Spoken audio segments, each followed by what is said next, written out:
नमस्कार, news times के इस बुलेटिन में आप सभी का स्वागत है। आपके साथ मैं हूं तृप्ति विश्वकर्मा। आइए खबरों का सिलसिला आप शुरू करते हैं। पश्चिमी सिंहभूम जिला शतरंज संघ की ओर से आज से 3 दिवसीय 11वीं पद्माबाई रुंगटा मेमोरियल जिला शतरंज चैंपियनशिप का आयोजन किया जा रहा है। प्रतियोगिता का उद्घाटन मारवाड़ी युवा मंच के पूर्व राष्ट्रीय अध्यक्ष बलराम सुल्तानिया और प्रमोद नेवटिया ने दीप जलाकर किया। चाईबासा टाउन क्लब के एसआर रुंगटा रिक्रिएशन हॉल में चल रही जिला स्तरीय शतरंज चैंपियनशिप प्रतियोगिता में 70 से ज्यादा प्रतिभागी हिस्सा ले रहे हैं, जिसमें से 20 खिलाड़ी इंटरनेशनल रेटेड खिलाड़ी हैं। 4 अप्रैल तक चलने वाली इस प्रतियोगिता में सफल होने वाले टॉप 4 खिलाड़ियों को अगले साल राज्य स्तरीय प्रतियोगिता में खेलने का मौका मिलेगा।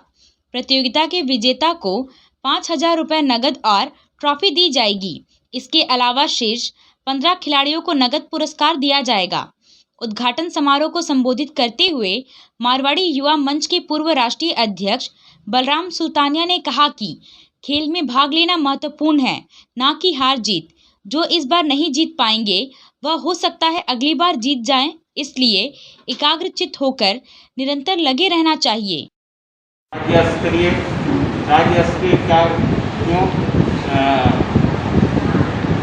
देश स्तरीय खिलाड़ी भी निकलेंगे यहाँ से और हमारे शहर का, हमारे जिला का नाम रोशन करेंगे। पुनः आप सबों को इस प्रतियोगिता के अच्छी तरह से आयोजित होने की शुभकामना देता हूँ।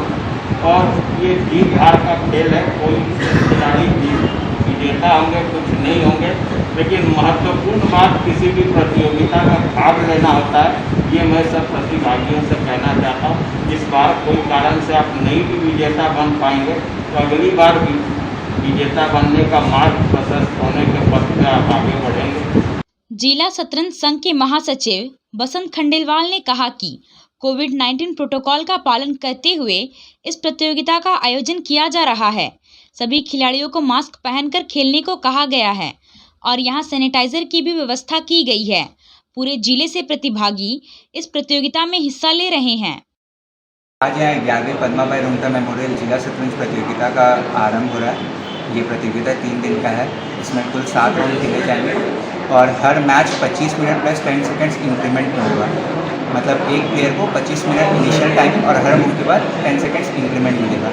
इस प्रतियोगिता में जिला के सभी खिलाड़ियों ने हिस्सा लिया है और करीबन 20 अंतर्राष्ट्रीय रेटेड खिलाड़ियों ने भी हिस्सा लिया है और टॉप सीटेड अभी पिछले साल की चैंपियन प्रियंका कुमारी है और रेलवेज के भी प्लेयर्स लोग खेलने आए हैं। और इसी के साथ यह प्रतियोगिता 4 तारीख को ख़त्म होगी और क्लोजिंग सेरेमनी के दिन SDO साथ चीफ गेस्ट है।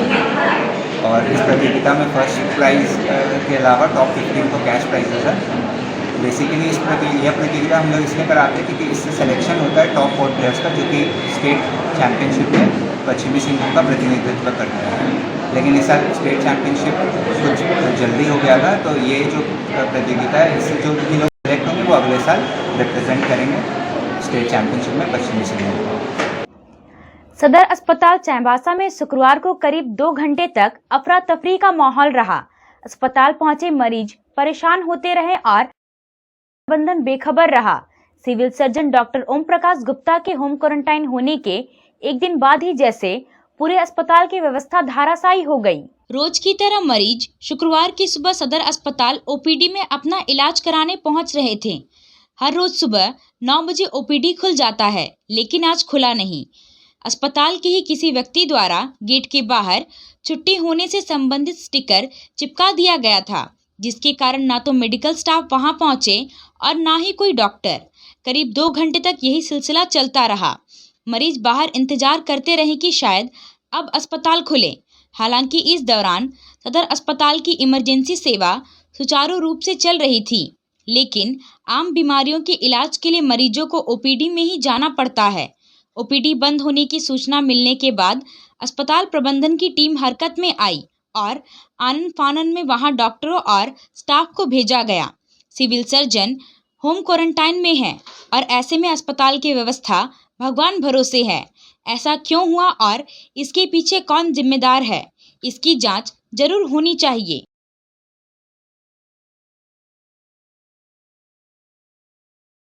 शहर के छोटा निमडी वार्ड नंबर 17 में वार्ड विकास केंद्र मोहल्ला क्लिनिक में निशुल्क मोतियाबिंद ऑपरेशन जांच शिविर का आयोजन किया गया। वार्ड पार्षद पवन शर्मा के सौजन्य से आयोजित इस शिविर में करीब 153 मरीजों की आंखों की जांच की गई, जिनमें से 45 मरीजों को ऑपरेशन के लिए चयनित किया गया।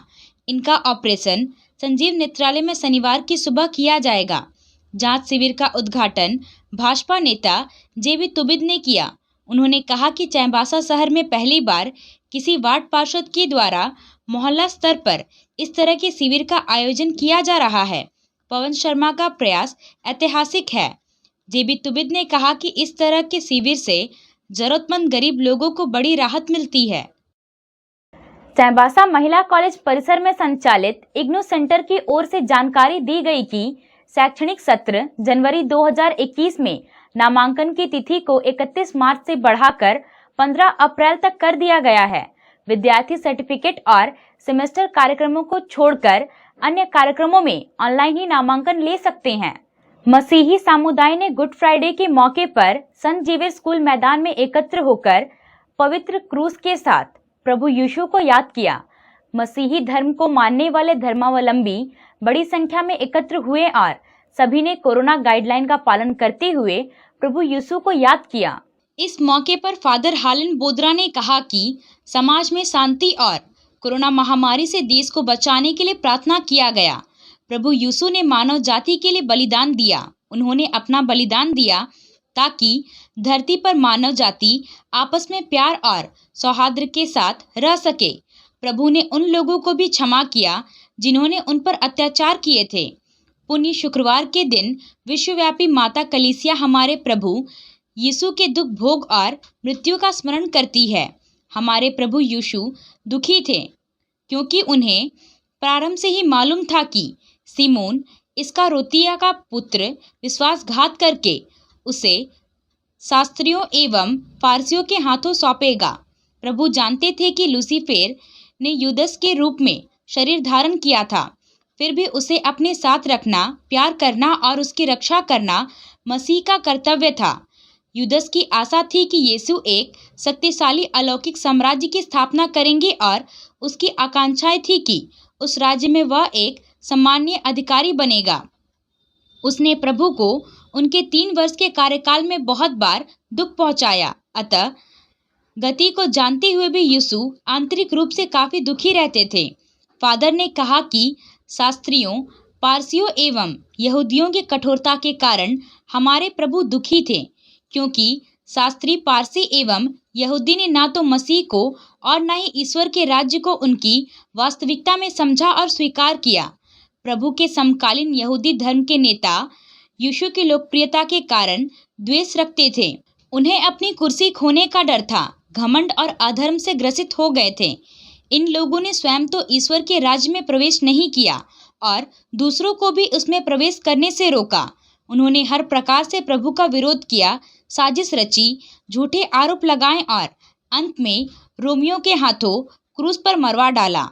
प्रभु के लिए दुख भोग का कारण यह भी था कि उनके दुख भोग के वक्त चंद लोगों और महिलाओं को छोड़कर सबने उसे त्याग दिया। वह सारे लोग कहाँ थे जिनकी यीशु ने चंगाई और भलाई की थी, लेकिन प्रभु के मन में सबके प्रति करुणा का भाव था। इस मौके पर प्रभु यीशु की क्रूस यात्रा निकाली गई, जिसकी अगुवाई 3 बच्चों ने की। यह यात्रा सांकेतिक तौर पर बनाए गए उन 14 स्थलों पर रुकी जहां प्रभु पर अत्याचार किया गया था। इन स्थलों पर रुकने पर श्रद्धालुओं ने प्रार्थना कर उन्हें याद किया। झारखंड राज्य क्रिकेट संघ के तत्वावधान में कोडरमा में खेले जा रहे अंतर जिला अंडर 14 प्लेट ग्रुप क्रिकेट प्रतियोगिता के ग्रुप डी के अंतर्गत आज खेले गए मैच में पश्चिमी सिंहभूम की टीम ने दुमका को 58 रनों से पराजित कर न सिर्फ शानदार शुरुआत की बल्कि पूरे 4 अंक भी हासिल कर लिए। झुमरी तलैया में चल रही प्रतियोगिता में आज पहले बल्लेबाजी करते हुए पश्चिमी सिंहभूम की टीम ने निर्धारित 40 ओवर में 8 विकेट खोकर 207 रन बनाए। लक्ष्य का पीछा करने उतरी दुमका की टीम 36 ओवर में 5 गेंद ने 149 रन बनाकर पवेलियन लौट गई। टीम के शानदार प्रदर्शन पर जिला क्रिकेट संघ के अध्यक्ष नंदलाल रुंगटा और महासचिव असीम कुमार सिंह ने पूरी टीम को बधाई दी है। आज की प्रतियोगिता में 37 रन बनाने और 2 विकेट लेने के कारण पश्चिमी सिंहभूम के अनीस कुमार दास को मैन ऑफ द मैच घोषित किया गया। कहते हैं जाखोरा के साइया उसे मार सके ना कोई। ऐसी ही घटना छोटा नागरा थाना क्षेत्र के बाईहातू गांव में घटी, जहां हाथी के हमले से महिला घायल हो गई। घायल अवस्था में महिला को मरा हुआ समझ हाथी ने उसे एक बार जीवन दान दे दिया। घटनास्थल से महिला को वन विभाग की टीम ने उठाकर गुआसेल अस्पताल में भर्ती कराया। घटना शुक्रवार शाम 6 बजे की है। बाईहातू गांव की 50 वर्षीय महिला हेरो चंपिया अपनी 30 वर्षीय बेटी जानू चंपिया के साथ वहां से पानी लेने के लिए गई हुई थी। पीछे से अचानक एक जंगली हाथी उसके सामने आ गया। हाथी को देख महिला की बेटी जानू चंपिया डर से भाग गई। महिला हाथी को देखकर भागने लगी और पत्थरों से चोट लगकर वहीं गिरकर बेहोश हो गई। हाथी महिला के पास आकर मरा हुआ समझकर उसे छोड़ जंगलों की ओर चला गया। उसकी बेटी जानू चांपिया ने घर आकर गांव वालों को बताया। गांव वाले उसे उठाकर घर लाए और इसकी सूचना वन विभाग को दी गई। वन विभाग की टीम ने घायल महिला को बाईहातू उसके घर से उठाकर गुआसेल अस्पताल में भर्ती कराया। इस संबंध में वन विभाग पदाधिकारी कमलेश्वर प्रसाद सिन्हा ने बताया कि वन विभाग के द्वारा उसे मुआवजा भी दिया जाएगा। अभी के लिए बस इतना ही। कुछ और खबरों के साथ हम फिर हाजिर होंगे। तब तक न्यूज़ टाइम्स की पूरी टीम को दीजिए इजाजत। नमस्कार।